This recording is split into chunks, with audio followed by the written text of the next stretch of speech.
Assalamualaikum warahmatullahi wabarakatuh. Selamat pagi kepada kumpulan Muda 210. Hari ini merupakan giliran untuk kumpulan Muda 210 sahabat pena untuk membentangkan projek mereka. Jadi sebelum bermula, saya ingin maklumkan kepada semua peserta bahawa sesi ini adalah dirakam dan yang keduanya, sesi ini akan dinilai oleh dua orang guru penilai iaitu saya, Cikgu Hasnan Salim dan juga Cikgu Noh Haiza. Dan sekiranya terdapat guru-guru penilai lain yang akan masuk sepanjang sesi ini, maka mereka juga akan turut sama menilai sesi inilah. Okey. Jadi tanpa membuang masa, saya mempersilakan wakil kumpulan untuk membentangkan tajuk yang pertama. Dipersilakan. Assalamualaikum. Saya Muafiz Hamzah bin Husui.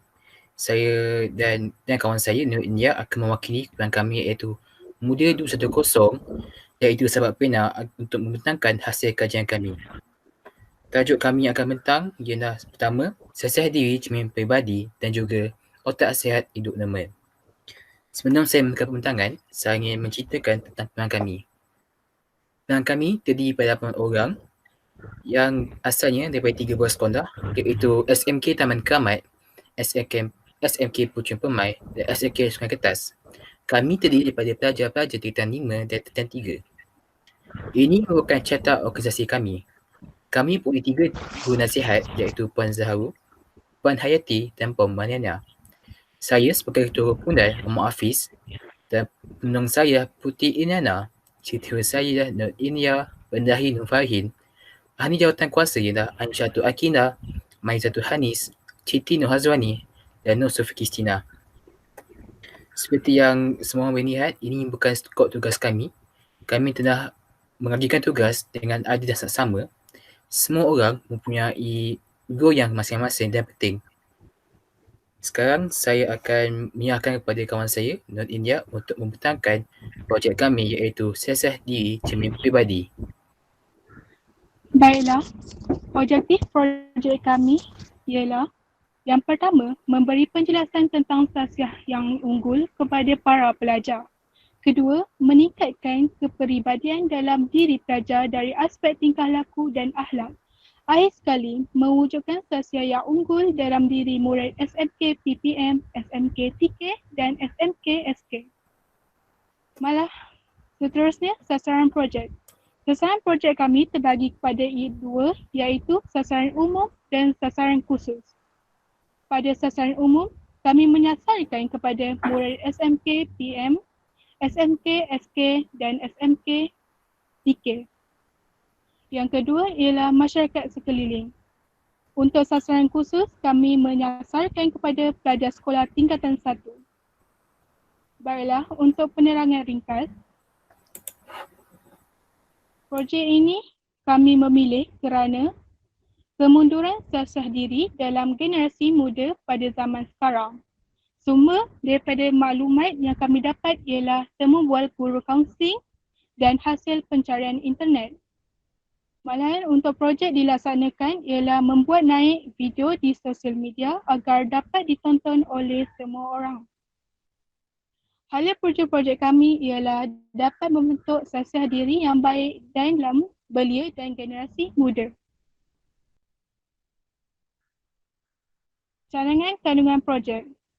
Dalam penghasilan video kami akan membahagikan pada 4 bahagian. Yang pertama ialah perwatakan dan perlakuan iaitu hubung kait siasah dan peribadi. Yang kedua, tujuan pembentukan siasah yang baik, contohnya membina jati diri dan menjaga hubungan.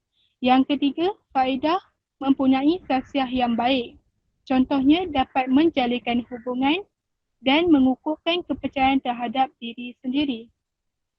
Akhir sekali, cara untuk membentukkan siasah yang baik, contohnya mendalami ilmu agama dan menguasai pelbagai bidang.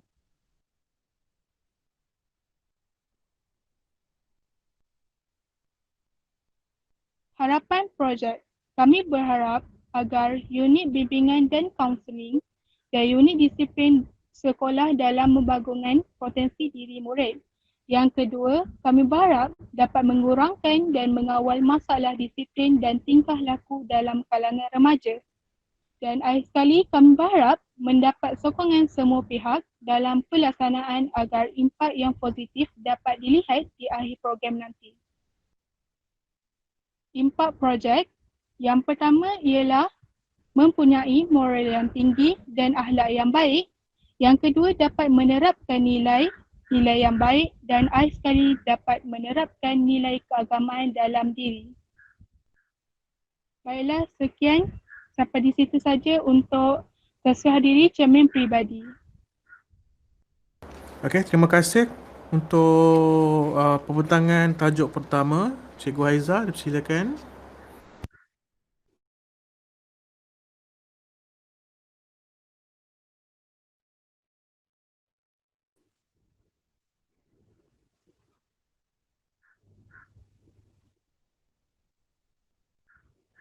Okey, Cikgu Haiza dia terkeluar sekejap. Tak apa, saya akan mulakan dahululah. Okey, baik. Untuk tajuk yang pertama, sasiah diri cerminan ke cermin peribadi? Sebenarnya. Cermin Sasiah itu. diri, cermin Okey, Kak Naiza Zada. Okey, Cikgu Naiza, silakan. Tak keluar suara. Okay, Assalamualaikum semua. Maaf ya, dalam kereta. Okey, pertama tahniah kerana dapat membentangkan projek dengan baik ya. So dari sini cikgu nampak anda memilih tajuk sasiah diri cermin peribadi ya. Okey, dari segi contoh organisasi tak ada masalah, skop tugas tak ada masalah. Anda pun ada tahap umum dan juga tahap khusus. Cuma dekat sini yang cikgu nampak anda buat ada 4 pembahagian untuk projek anda ni iaitu pembentukan dan tingkah laku, tujuan bentuk sasiah, faedah dan juga cara untuk sasiah yang baik. Cuma dekat sini cikgu nak tanya, adakah projek anda ini dalam bentuk sketsa ataupun infografik ataupun dalam bentuk motivasi? Sebab ada 4 pecahan perkara yang anda nak buat dalam video sasiah anda ni hanya untuk 3 hingga 5 minit saja ya. Jadi cikgu nak tahu dulu, sebab cikgu tak nampak dalam perancangan slide tu dalam bentuk apa video yang anda akan buat ni. Adakah sketsa, infografi ataupun projek di sekolah? Macam mana? Jika saya macam ni video kami akan berbuat lebih kurang macam menceritakan tentang setiap tajuk itu. Setiap orang kita akan buat satu video yang 1 minit. So kita itu rancangan kami tu. Kita orang akan buat setiap seorang kita orang akan buat video 1 minit dan kami akan edit. So cukupkan dia punya syarat untuk video tu. Ini tahap muda kan? Ya. Yeah. Okey, maknanya anda akan buat video, maknanya setiap orang akan bercakap ya? Betul. Macam tu? Okey. Maknanya okey, cikgu faham. Maknanya sekarang setiap orang akan bercakap, maknanya anda buat dalam bentuk menyampaikan info, tapi dari segi oral lah, maknanya bukan infografi. Maknanya anda sendiri macam motivator lah yang bercakap. Ya betul? Macam tu ya. Okey. Nampak dah. So nanti dalam penerangan tu nanti cikgu rasa anda patut meletaklah yang aktiviti anda buat ni adalah melalui video tu nanti akan anda sendiri yang bercakap ya. Macam ada pelajaran kecil tu nampaklah, maknanya tujuan bentuk sutera ni siapa yang buat, kemudian faedah ni pula siapa yang bentang ya. Supaya cikgu nampak benda ni dalam bentuk video yang kamu akan buat dalam bentuk motivasi. Macam tu lah kan. Maknanya bukan projek di sekolah. Maknanya macam just video buat motivasi dan kita sebarkan kepada murid-murid. Tetapi khususnya murid tingkatan 1, betul? Betul. Okey. Dari segi saya cikgu tak ada masalah, mungkin cikgu Hasan akan minta lagi.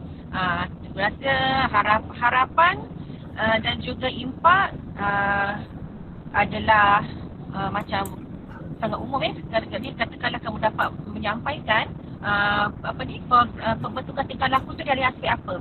Dari aspek kekemasan ke, dari aspek penampilan ke, dari aspek motivasi belajar ke, lagilah boleh kita letakkan impak tu fokus terus supaya murid dapat meningkatkan datang awal ke macam tu lah maksudnya. Okay. Itu saja cikgu. Sekian. Okey, terima kasih Cikgu Nahaiza. Okey, baik.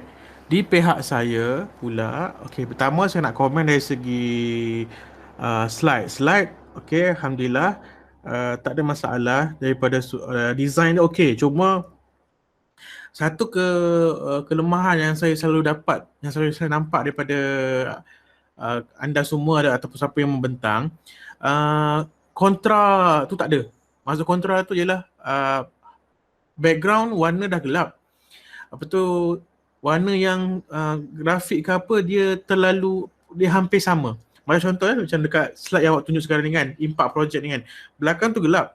Hijau yang menunjukkan poin-poin tu pun hampir kepada gelap. Melainkan kalau hijau tu memang cerah.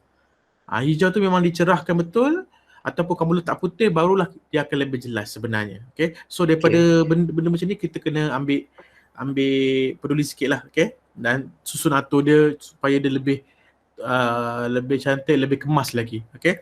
Itu yang pertama. Kedua, carta organisasi kamu tak ada gambar Okay. Tak ada gambar. Jadi perlu ada gambar. Baik. Okay. Perlu ada gambar dan susun atur dah okey dah, tak ada masalah. Cuma kalau kata dapat ada gambar dan susun yang lebih cantik lagi, itu lebih baik. So tengok, search balik dekat internet macam mana carta yang sebenar dia lah. Okay, ada gambar, ada nama, jawatan dan sebagainya macam itulah. Okay. Baik, yang seterusnya ejaan. Daripada kebanyakan slide ni tadi, saya nampak ada beberapa kesalahan ejaan dan tata bahasa. Jadi saya mengharapkan untuk anda tolong semak balik Tolong semak balik dari segi ejaan, penggunaan bahasa, tata bahasa. Ada benda yang perlu struktur bahasa dia kena ubah sikit baru bila baca tu, sebab jika berlaku kesalahan dari segi tanda baca ke apa semua tu, dia akan mempengaruhi orang kata tafsiran. Okey. Tafsiran tu akan berbeza, jauh sangat jadi lagi dia. Sebenarnya kita nak sebut pasal benda ni tapi orang akan tafsir benda yang lain, beza. So kena hati-hati dari segi tata bahasa, penggunaan ayat dan sebagainya lah. Okay? Cuba tengok pada sasaran. Okey, pada sasaran ada sasaran umum, sasaran khusus. Okey, tak ada masalah, cantik dah. Cuma dekat sasaran umum kamu mengkhususkan kepada masyarakat sekeliling. Okey. Dan sasaran khusus kamu kepada pelajar tingkatan 1. Jadi, kenapa pada sasaran khusus kenapa pada sasaran khusus hanya tingkatan 1 saja? Kami berfikir kita bermula pada awal sebagai daripada dalam waktu sekolah dia dapat semakin mendapat macam dapat mengubah lah. Start pada awal, kalau kita start dekat tengah hujung-hujung takut macam tak efek sangat. So kita akan start pada awal lah. Okay. Jadi masyarakat sekeliling pula? Yang tu kita berharap kita akan sampaikan video tu dalam sosial media macam IG ataupun YouTube. Mungkin ada orang akan tengok dan mungkin orang ada boleh terapkan apa kita orang cakap tu dalam kehidupan diorang. Macam tu apa kita maklumat diorang. Okay, faham. Cuma cantiknya sebab dia kena faham, kita kena faham bila sebut sasaran umum kita menyeluruh. Khusus dia akan lebih mendalam. Jadi kalau kata umum tu masyarakat sekeliling ada, maka dekat sasaran khusus pun kita kena ada juga supaya dia ada relate dengan sasaran umum tu. Macam pelajar tingkatan 1, okey nampaklah murid SMK, sekolah kamu, sekolah yang 3 tu kan. Kita nampaklah relate lah. Masyarakat sekeliling mungkin kamu sasaran khususnya adalah kepada ibu bapa, macam tu. Itu yang dia nak lagi lebih khususkan dia. Contohnya macam tu lah. Okay. Baik. Next, slide yang seterusnya adalah penerangan ringkas. Penerangan ringkas. Saya rasa penggunaan grafik yang kamu guna ni, yang buat circle macam ni kurang baik. Sebab saya pertama ni dari segi dia punya susun atur pun nampak macam saya tak tahu nak tengok daripada mana mula. Mana permulaan ayat ataupun point yang saya nak kena tengok dulu. Saya tak tahu mana satu yang betul, mana satu yang mula, mana satu yang akhir, tak tahu. Okay. So kalau boleh buat dalam bentuk numbering dah cukup sebenarnya, atau bentuk bullet kita faham. Okay, Okay. kalau nak buat grafik macam ni dia saya tahu nak tengok satu sumber maklumat ni dulu ke, hala tuju ke, projek apa. Itu pun tak dinyatakan dengan lebih detail. Yang poin pertama tu apa benda? Poin kedua ni apa benda? Macam kalau poin kedua saya tahulah sumber maklumat. Okey. Lepas tu hala tuju projek. Lepas tu bagaimana projek dia dilaksanakan tu itulah dia punya keyword tu tak tak di highlightkan dengan lebih baik lagi sebenarnya lah. Baik. Okay. So penerangan ni pun okey lah, kamu sebut kenapa dipilih semua tu kan. Itulah sebab bila dia jadi dalam satu apa ni table tu ataupun shape apa tu bentuk tu, so dia tak ada, maknanya kalau projek dipilih lepas tu buatlah enter, jarakkan sikit supaya kita tahu yang itu adalah tajuk dia. Macam tu lah. Okay.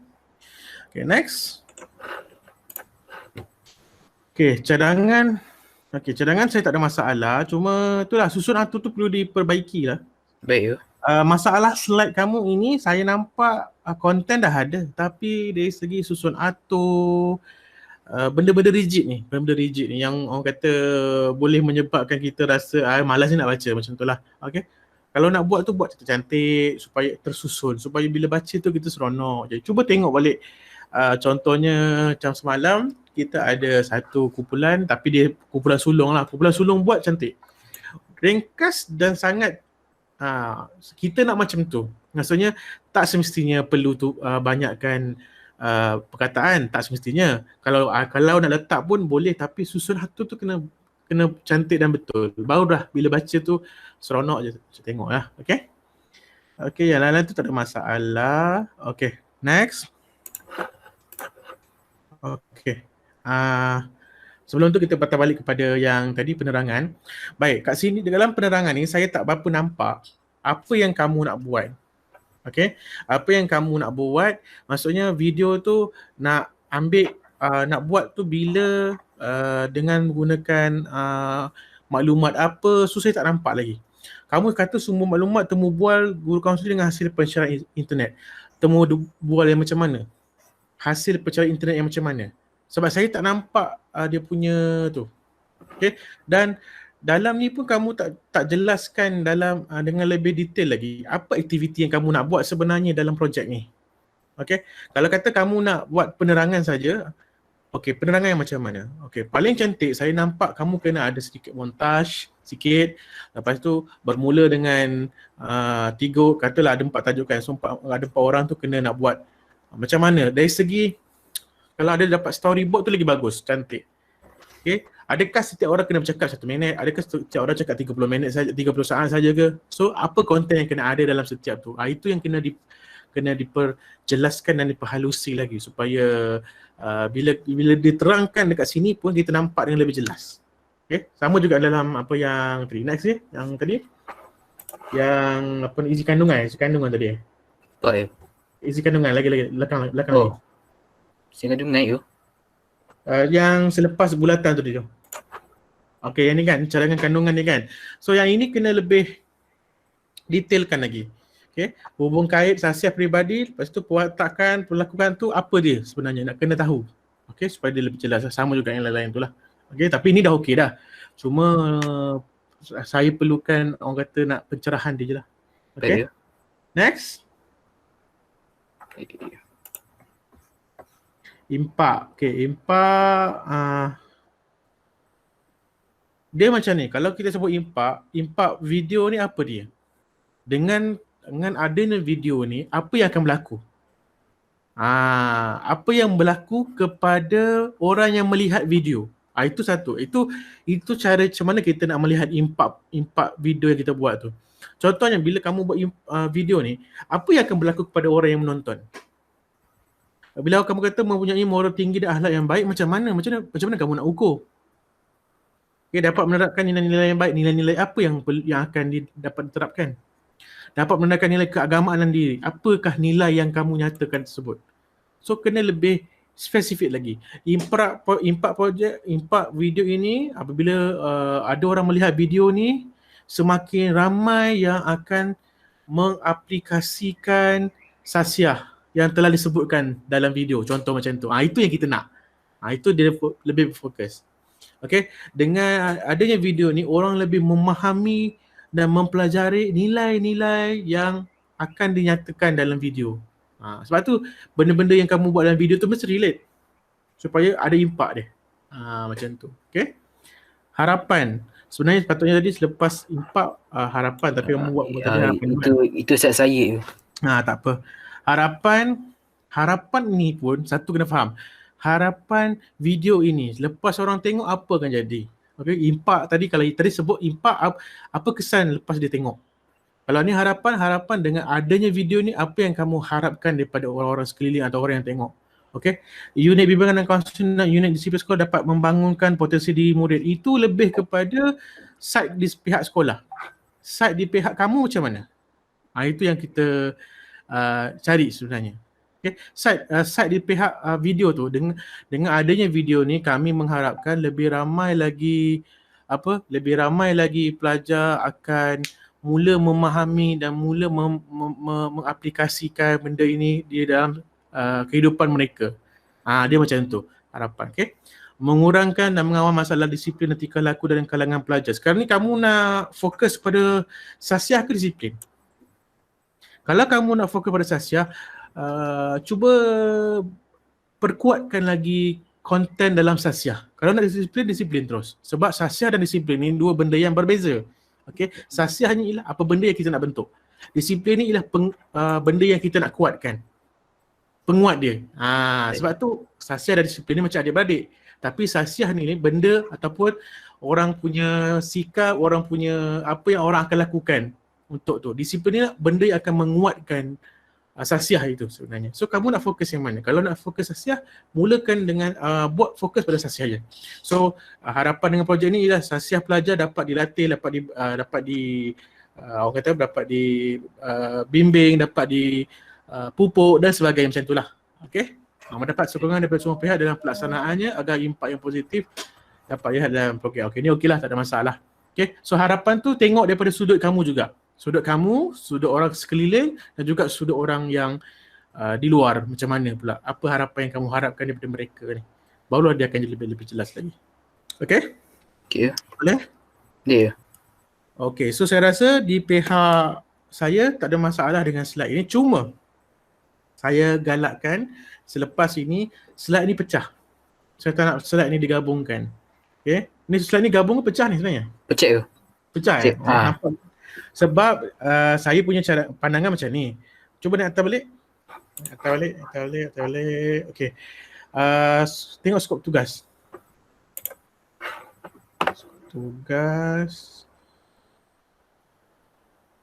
Kalau ikut dalam saya punya saya punya garis panduan, saya rasa objek lepas ID kumpulan objektif kan. Tengok balik macam tu. Tu yang saya macam confused tu bila terus masuk. Okay, tapi tak apa. Okey, tak ada masalah. Okey. Cuma skop tugas ni kan memberi maklumat tentang faedah, tujuan. Ejaan tu kena baiki sikit, cantikkan lagi. Baik ya. Skop tugas tu ke atas sangat, nama skop tugas tu besar sangat. Cuba cantikkan lagi supaya table ni, jadual ni jadi lebih baik lagi. Okey, itu saja di pihak saya untuk topik yang pertama. Okey, sedia untuk yang kedua pula lah, silakan.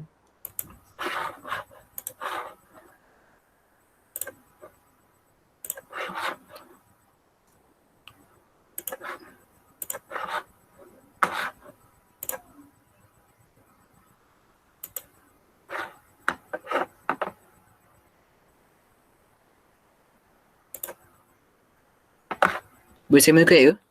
Boleh, silakan. Okey.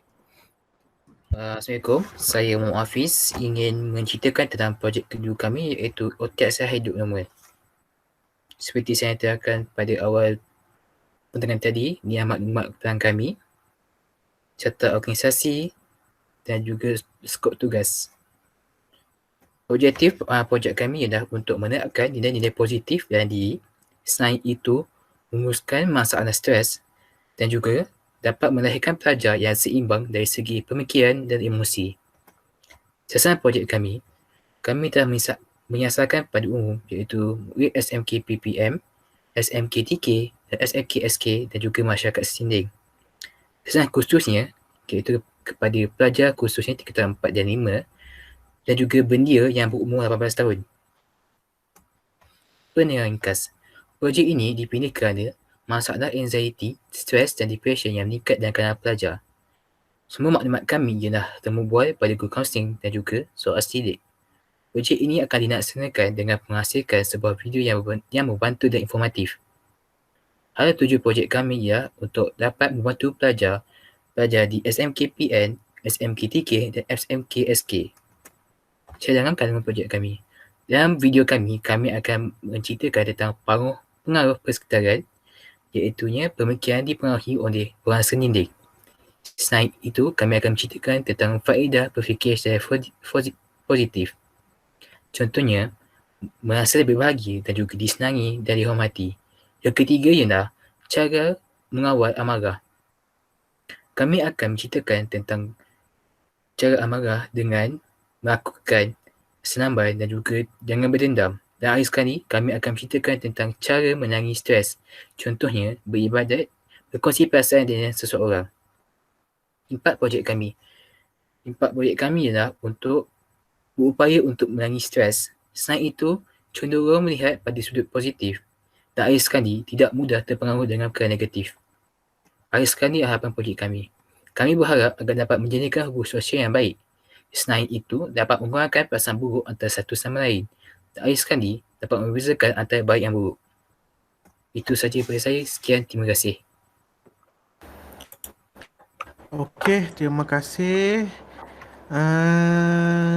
Saya rasa ada beberapa perkara yang sama seperti pembentangan sebelum ini. So, kena tengok balik. Baik ya. Okey, apa ni? Tengok balik dekat slide yang pertama. Bermula dengan objektif. Yang lain yang sebelum-sebelum tu kamu follow je apa yang telah dinyatakan sebelum ni. Baik ya. Menggunakan nilai-nilai positif dalam diri. Nilai-nilai positif yang bagaimana? Kena jelaskan lagi. Baik ya. Contohnya menerapkan nilai-nilai apa dia yang positif tu. Kalau kamu tajuk yang berkaitan dengan nasihat kan. Nilai positif yang bagaimana? Kena senaraikan. Kalau kata menerapkan nilai positif yang apa. Contohlah dalam diri. Diri siapa? Kena sebut. Okay. Menguruskan masalah stres. Macam mana kamu nak menguruskan masalah stres ni? Kena faham bila sebut objektif, benda tu kita boleh kita boleh ukur dan capai. Okey, sebagai contohnya memberi kesedaran kepada pelajar cara-cara untuk menguruskan masalah stres. Itu betul. Kalau ini menguruskan masalah stres, seolah-olah maknanya kamu uruskan, mesti kamu yang menguruskan stres budak yang tengok tu. Okey, kena boleh yang orang kata boleh maknanya kalau orang tengok ni, orang tu boleh laksanakan sendiri. Okey, faham Okay. Dapat melahirkan pelajar yang seimbang dari segi pemikiran dan emosi. Okey, ini dah okey dah. Dapat melahirkan pelajar. Okay. Dia selalunya untuk objektif ni dia kena ada keyword-keyword, contohnya memahamkan, mempelajari, memberi pendedahan, macam-macam lagi lah. Cuba awak search kat internet objektif, keyword objektif macam mana yang sesuai untuk projek kamu ni. Baik ya. Baik, next. Sasaran, okey lah, tak ada jelas, tak ada masalah.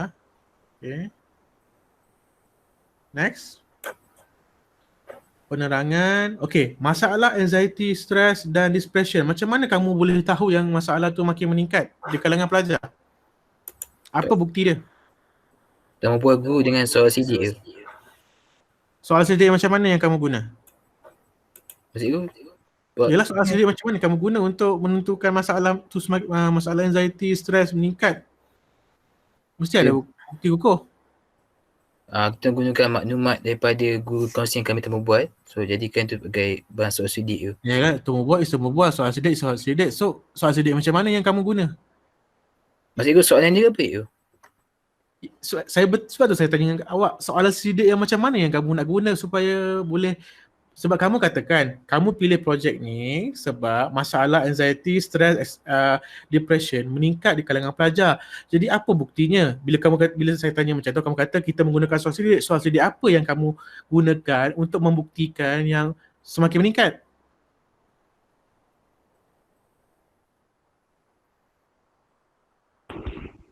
Ya, sila. Cikgu, boleh saya jawab cikgu? Kami menggunakan kaedah yang ada satu kertas, lepas tu kami bagikan soalan dan mereka jawab. Soalan macam mana tu? Dari situ kami dapat Soalan macam mana tu? contohnya pada bulan lepas masa PKPP, adakah anda mengalami stres?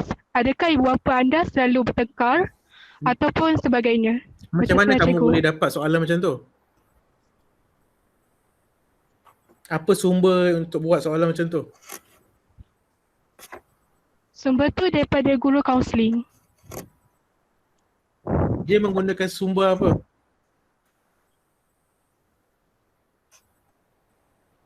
Masa cikgu? Yelah, kamu kata kamu dapatkan daripada guru kaunseling soalan tu. So, guru kaunseling tu gunakan sumber apa? Sumber daripada psikologi? Daripada psikologi? Ya.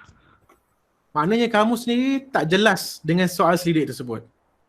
Di sekolah memang betul guru kaunseling dibekalkan dengan satu senarai semak keperluan baru, kebiasaan baru daripada KPM. So kamu menggunakan soal selidik itu ataupun senarai semak itu sebagai kamu punya orang kata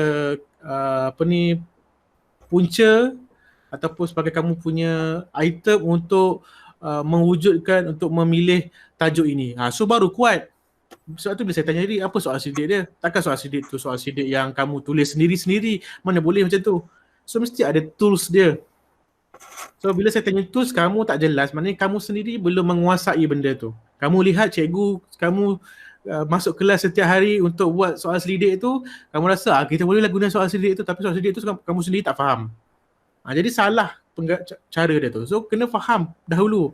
Oh rupanya kita tahu sama ada pelajar di sekolah kita ni ramai meningkat ke tidak masalah anxiety, stres mereka berpandukan kepada soal selidik yang telah pun dikeluarkan oleh KPM yang mana guru kaunseling kami telah pun mengedarkannya. Hasil dapatan daripada senarai semak dan itu menepati hampir 30% pelajar sekolah kami mengalami masalah ini.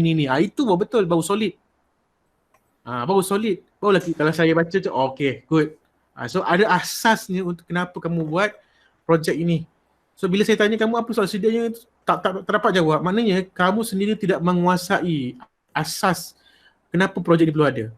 Kalau macam tu saya boleh tanya, kalau kamu kata soal selidik yang kamu pun tak tahu, jadi kenapa kita nak buat? Apa buktinya mengatakan bahawa pelajar sekolah kamu semua meningkat anxiety, stress dan depressionnya? Ya ke? Entah tipu mereka je.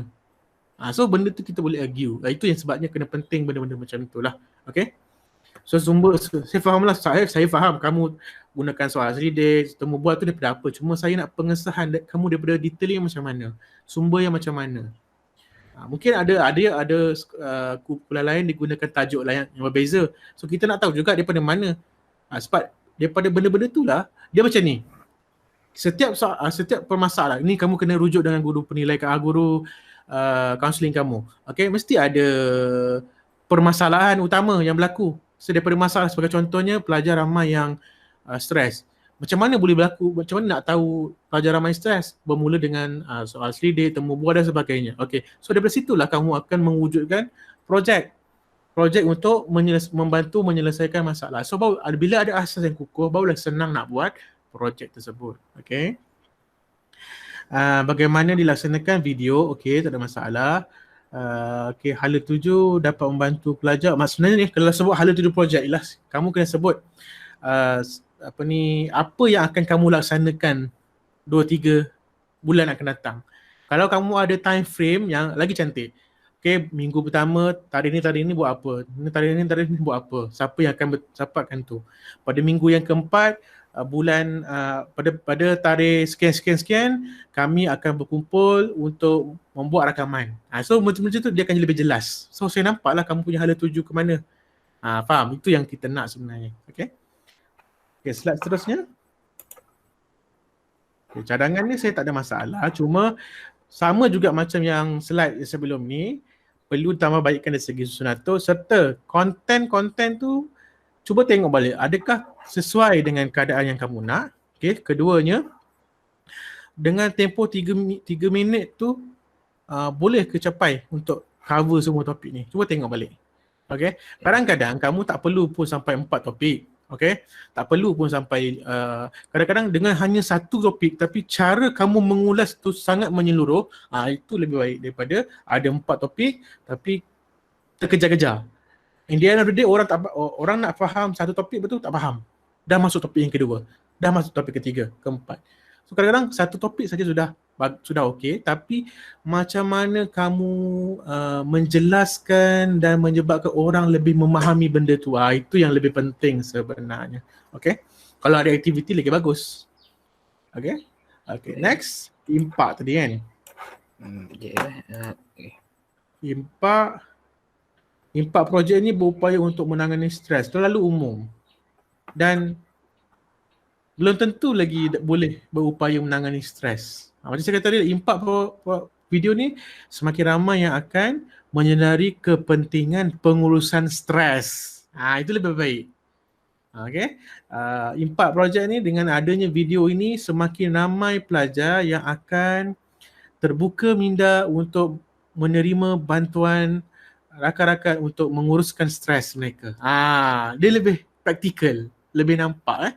Okay.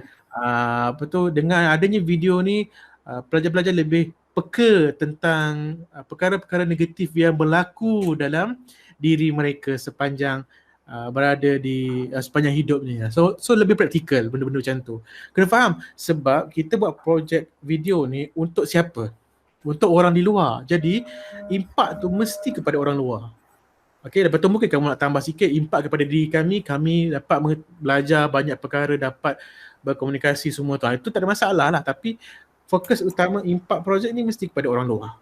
Siapa kumpulan sasar kamu? Macam kamu tadi kata ke tempat, ke 5. So dengan ada video ni, cuba kamu tanya diri kamu sendiri. Kalau kamu tengok video kamu ni, kamu rasa ada impak tak? Boleh tak? Akan berlaku tak perubahan pada diri kamu? Itu yang kita nak kamu tengok balik. Okay? Next, dan terakhir sekali harapan kan. Okey, harapan dapat menjalinkan hubungan sosial yang baik. Macam saya kata tadi, harapan pun tengok balik apa yang kamu harapkan daripada adanya video ni. Okey. So harapan ni mungkin boleh tukar. Saya rasa ada semua ni boleh jelaskan lagi lebih detail lagi, lebih berfokus lagi daripada yang ini sebab ini terlalu umum sangat. Okey, boleh So saya rasa saya tak ada masalah. Kami boleh saja luluskan projek kamu ni dengan syarat kena buat perubahan daripada apa yang telah pun kita nyatakan tadi, komen-komen tu. Okay, so selepas dah buat perubahan ni dia bukan sekali tau, mungkin lepas kamu hantar pada cikgu kamu, guru penasihat akan hantar pada saya akan semak. Kadang-kadang 2-3 kali lepas semak baru saya kata on. Bila saya kata on, baru kamu boleh jalankan projek. So maknanya dalam tempoh 2-3 minggu ni, better kamu mantapkan dulu kamu punya slideshow untuk pembentangan ni. Okay? Jangan dok fikir nak buat tu dulu, nak terus buat ni, nanti dulu, sabar. Sebab kadang-kadang dalam tempoh semakkan tu saya rasa ada benda yang kamu kena buat, ada benda yang kamu tak perlu buat. Okay? Boleh Boleh. So saya rasa itu saja. Maknanya selepas ini pastikan kamu hantar slide yang dah siap, yang dah diedit kepada guru penasihat kamu. Selepas itu kamu tunggulah feedback daripada pihak saya macam mana. Kalau saya kata boleh on, barulah on. Kalau ada benda yang kena ubah. Okay? Lepas tu tak ada masalah lah. Okay? Saya rasa itu saja dari pihak saya. Terima kasih banyak-banyak. Saya ucapkan tahniah lagi sekali kerana anda berjaya untuk membentangkan projek anda pada hari ini. Dan saya harapkan lebih banyak penambahbaikan akan dilaksanakan berdasarkan apa yang telah dikongsikan oleh pihak saya lah. Okay? So itu saja dari saya. Assalamualaikum warahmatullahi wabarakatuh.